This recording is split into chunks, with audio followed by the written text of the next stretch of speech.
Hi guys, welcome to my second video. If you watch my first video, which surprised me when I finished it to find that it lasted over an hour, where I picked out my all-time favourite 15 films out of all the ones that I have behind me. If you actually watch that video, then thank you. If you subscribed or gave me a thumbs up, thank you so much. It's really, really kind of you. And it really helps me a lot. I know it's very difficult to get any kind of presence on YouTube, and you know, it's a hard world to try and get yourself seen out there. And but I'm not in any rush. I'm fine, and as long as the people that subscribe to my channel do it because, you know, they think they're going to enjoy watching me, then that's all I want. You know, I'm not going to be one of these that buys subscriptions. You know, what's all that about? No, not at all. I'm completely keeping it real, as I said, with my low-end camera and, you know, very little editing. I think as I watch back the first video that I did, well, I probably made quite a few mistakes with dates and things, but I made a big error with mentioning Mad Max Fury Road and when it was released. So even though I said I wouldn't run it through any kind of an editor, I had to do something just to put on a little addendum and get the year right, because it just bugged me so much that I got it wrong. Yeah, so here we are, video number 2. Now this one, I just wanted to talk a tiny bit about James Bond. And my history with James Bond. I am a massive James Bond fan. I have been a James Bond fan since, I think, the very first James Bond video I saw was Live and Let Die, when it was shown on British television. Now, as I said on a previous video, with terrestrial television in the UK, they tend to wait, or they used to wait, 5 years after its theatrical run before it was allowed to be shown on television. So Live and Let Die was 1973. So it kind of makes sense when I try and flick back through my memories that it would have been around 1978 when I first saw Live and Let Die. Yeah, so that was like kind of my introduction to James Bond. And Roger Moore, because he was kind of James Bond during my formative years growing up, he will always be my James Bond. You know, a lot of people, when they talk about James Bond, will say either Daniel Craig or Sean Connery for their favourite Bonds. And, you know, I like both of those actors, and I like Sean Connery as James Bond. Daniel Craig as James Bond, you know, I'll get into that later on in this video, but he's good, but he's not my favourite, and I have reasons why. But Roger Moore was always my favourite Bond. I know he introduced a lot of humour, and to a lot of purists and a lot of Ian Fleming fans, you know, that wasn't quite the James Bond that Ian Fleming wrote about originally. But, you know, he's my James Bond. He was the one I grew up with. He was the one, when I went to see Moonraker, you know, when I got all the, I can remember the Moonraker, can you remember the Moonraker corgi toys? If you lived in the UK, they made like little Drax space shuttles, and you could like open the little shuttle bay doors on them, and yeah, I had that, and I had the speedboat as well, I think. I had all the James Bond toys anyway, and yeah, so I got into James Bond at a very early age, and then kind of watched them through the early 80s as they were shown on television. So obviously a lot of the older Connery ones were shown quite regularly. And then when The Spy Who Loved Me had a television premiere, I remember recording that on our video recorder and watching that countless times and really loving it. And you know, if The Living Daylights, as I said in the previous video, is my favourite Bond movie of all time, I would say The Spy Who Loved Me is a very close second. I just love that movie. But The Living Daylights was the one where I really became a real die-hard Bond fan. I saw that at the cinema 4 times in 1987, and I can remember being very excited by the fact that this actor called Timothy Dalton was going to be James Bond, and I only knew him at that point from Flash Gordon, from the character he played in Flash Gordon. He played one of the, I can't remember his character's name in that film. It'll come to me, but he was one of like the forest men. He wore all green. He looked like he was from a really bad Peter Pan movie. But yeah, I only knew him from that. And I remember seeing the trailers for The Living Daylights and thinking this is looking really good, because they kind of took away the humour that Roger Moore brought into it. And I know Timothy Dalton, when he agreed to the role, said that he wanted to go back to the books and be a lot harder edged, you know, and yeah, that certainly came across in the movie. And I just think it's just a damn good film. And so I saw it 4 times and just fell in love with it so much, couldn't stop thinking about it, got any articles that I could. I know my sister bought me a book about James Bond films for my well, I guess it would have been my 17th birthday, because it was in 1987, and I still have that book. It's in my cupboard, and there was a whole section in that about The Living Daylights, because that was the newest movie at the time, and you know, I must have read that article dozens of times. So it was no surprise that the following year, 1988, when it came to be ready to be released on video, again, this is just on the cusp of videos being made available to buy. I seem to remember way back in the very early days of videos being made available to purchase, it was a very small number of videos that you could actually buy, and one of them, for some bizarre reason that sticks in my mind, was the Eddie Murphy live that he did in 1983, called Delirious. And I remember when videos started to become available for sale, and they were like £9.99 each, and that Eddie Murphy one was one of those tapes. So the idea of people buying videotapes, pre-recorded videotapes to keep and build a collection, was in its very early stages at that point.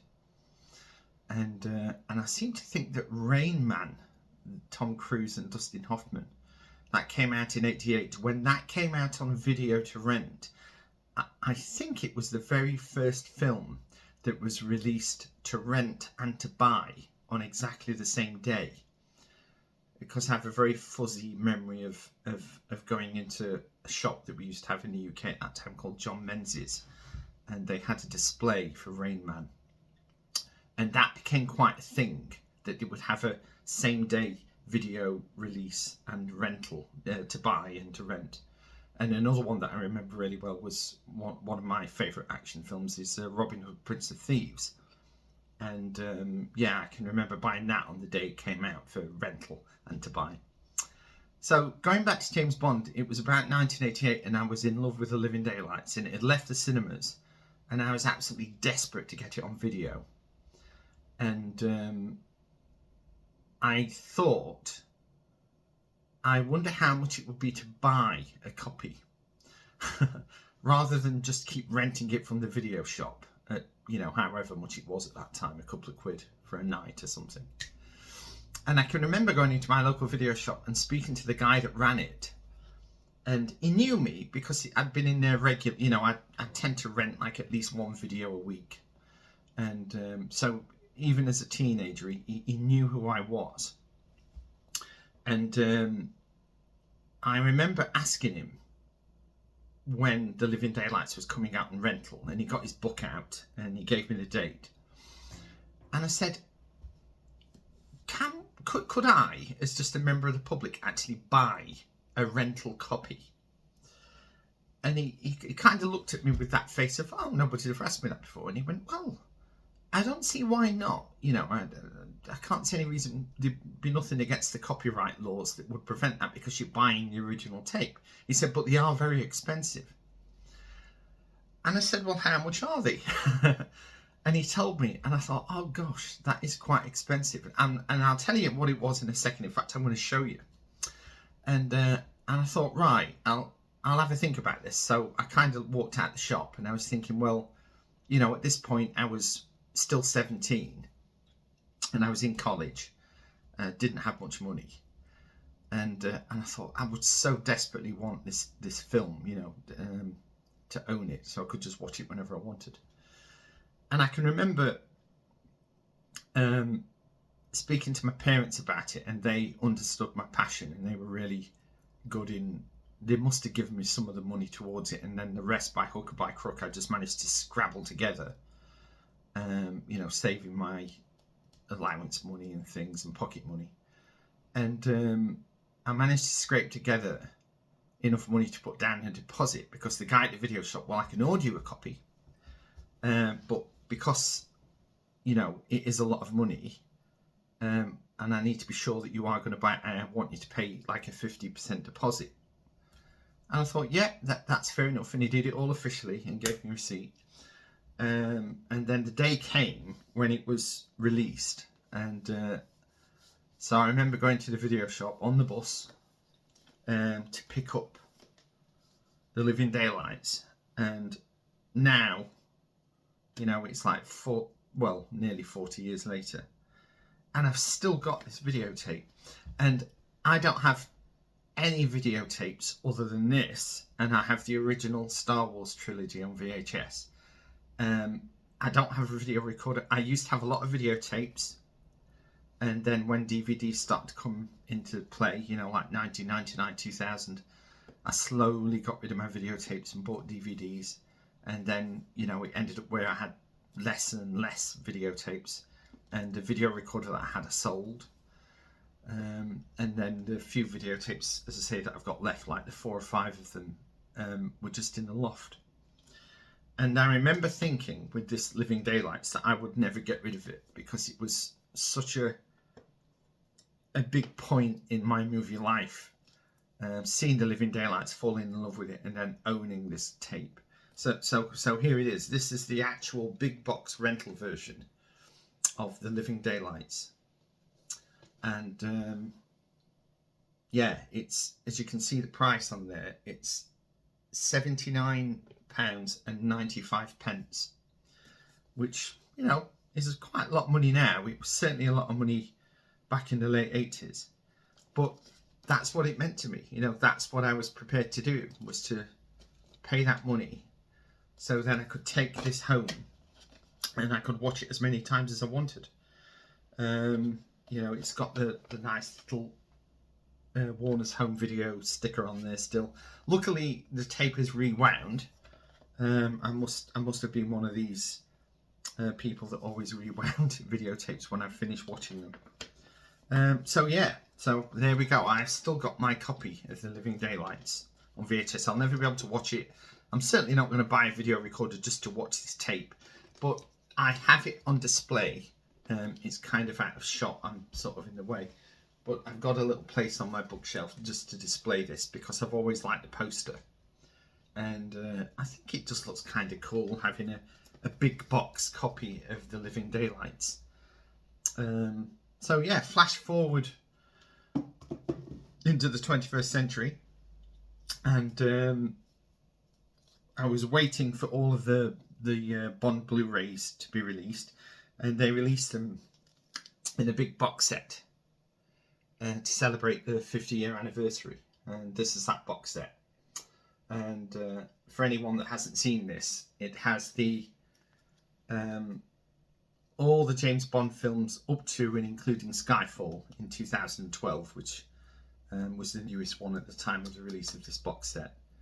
And it's designed, I'll just slide one of them out and show you. I'm not planning on doing an unboxing thing, but they come in books. So one book goes from 1962 to 1981, so that will be from Dr. No to For Your Eyes Only, and then we go from Octopussy to Skyfall, And then as I open it, you'll see that, you know, for every page is a different Bond movie. So you have the actual Blu-ray and then artwork. So there we have, actually I tell lie, there's two. So there we go, the Pierce Brosnan, The World Is Not Enough and Die Another Day.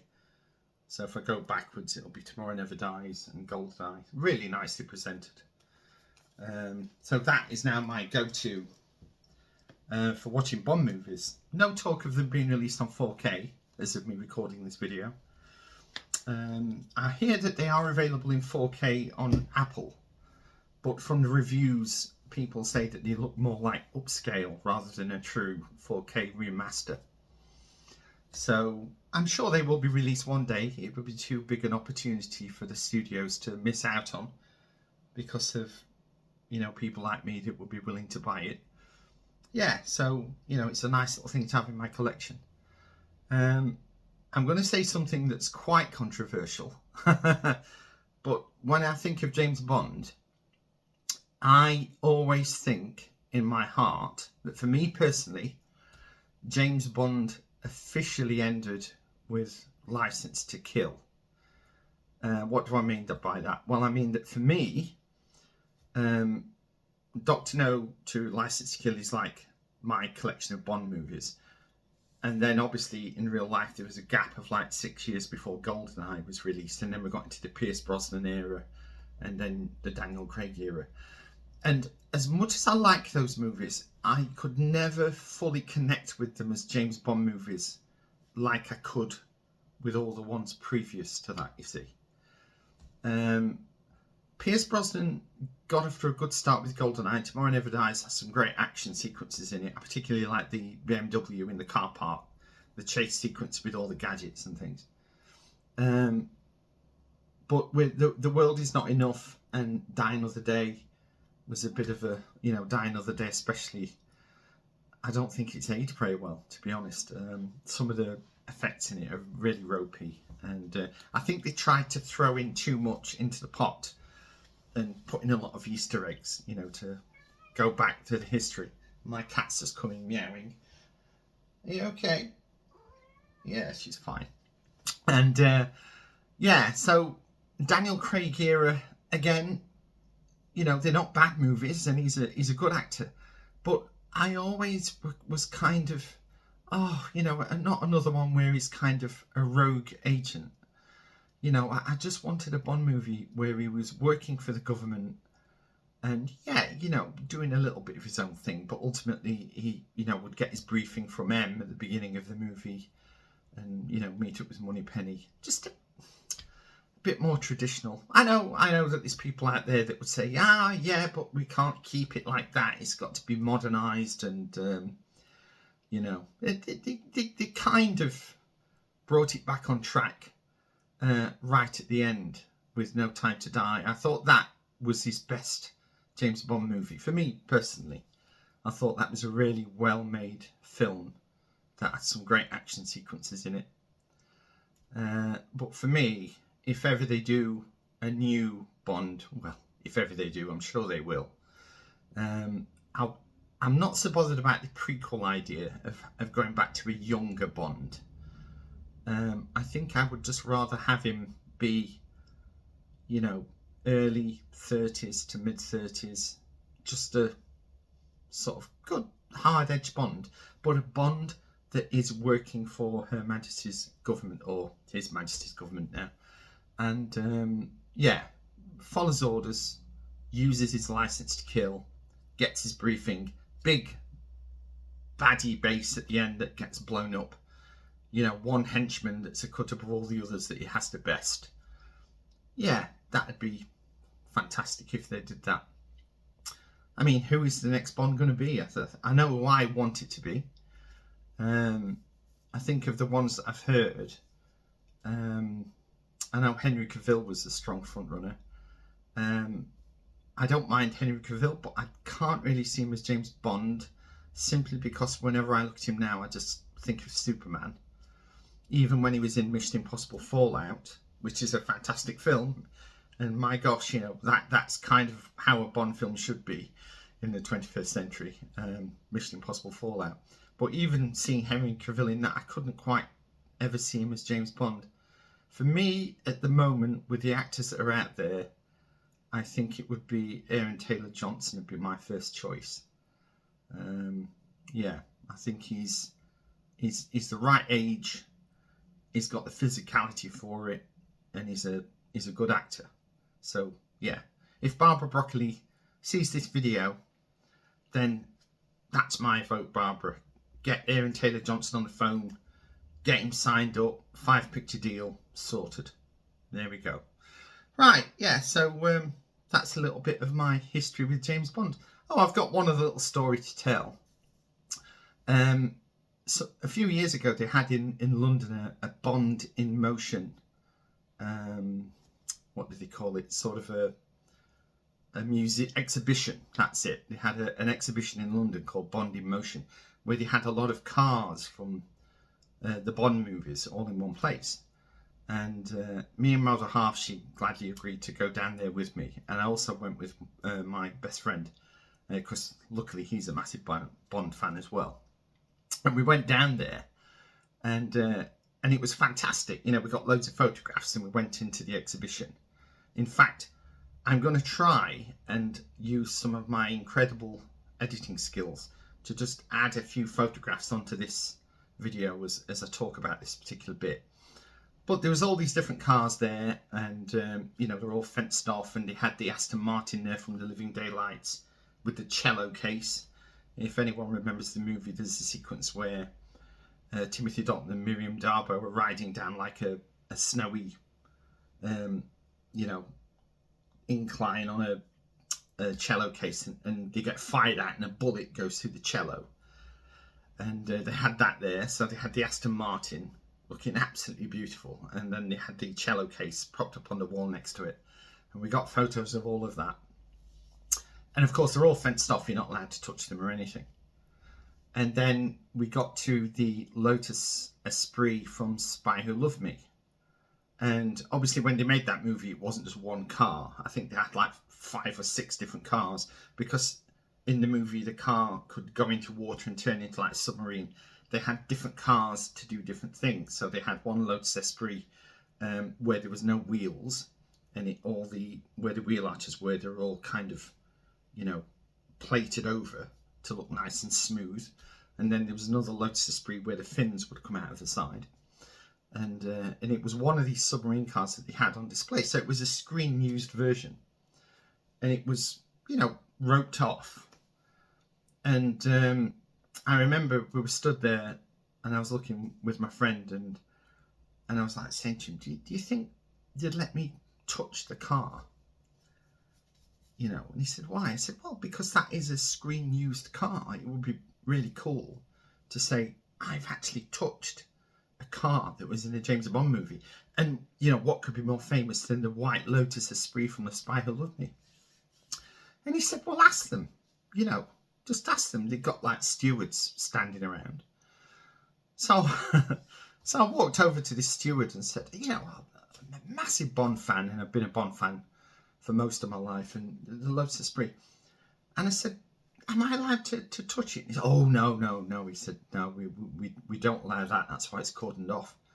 And I said, well, what if I just like put my finger on it for like 1 second, just so I could go boop and say that I touched it? Oh, no, we don't allow that. You know, if somebody sees you do it, then they'll all want to do it. And, oh, okay, you know, oh, that's a shame, but I understand, you know. Anyway, we walked back, and we were looking at this car, and I took a few pictures of me standing next to it.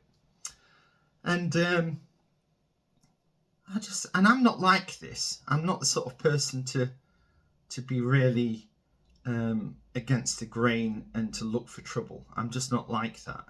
But I can remember standing there and like sort of looking around and thinking, there's nobody around. I'm going to go for it, you know, and just see if anything happens. I mean, what's the worst that can happen? They'll just throw me out of the exhibition. But by this point, we were near the end anyway. So yeah, so I sort of reached over and boop, tapped it with my finger. Nothing happened. But I thought, yes, I actually touched a Spy Who Loved Me Lotus Esprit. Now, that may sound ridiculous, and you may listen to that story and think, oh, God, you know. But yeah, it meant a lot to me. It still does. It just gave me some sort of a connection, as tenuous as that is, to a movie that, you know, I just loved as a child and still love now as an adult. And I suppose that's like my one James Bond story that's kind of unique to me, as crap and sad as that is. But there we go, you know, it's true. So yeah, that's my James Bond history. I'll probably at some point later on this channel do a proper, you know, order of all the James Bond films in order of my favourite, but I've kind of already spoilt it because you already know what my number one James Bond film is. But yeah, it might be interesting to revisit it, you know, and talk about some of the trivia over some of those films. And because I've got quite a lot of James Bond books, and, you know, I've read quite a lot over the years, and there's a few little snippets about some of the films that are quite interesting, little bits of trivia that you don't hear about too often on the internet. So yeah, it'll be another video to look forward to. Right, I think that's it for this video. So if you managed to get through this video, which is the second video on my channel, then, you know, thank you very much. And it'd be brilliant if you could give me a thumbs up. It'd be amazing if you could give me a subscribe. You know, gosh, if I can get to 10 subscribers by Christmas, it'd be amazed. You know, it'd be brilliant. But it's entirely up to you. No pressure. If you think, nah, he's okay, but I don't really want him popping up on my subscription feed all the time, then that's fine. That's your prerogative. I'm not going to push you. I'm not that sort of person. But right, okay then, I'm going to say goodbye, and I will see you on the next video.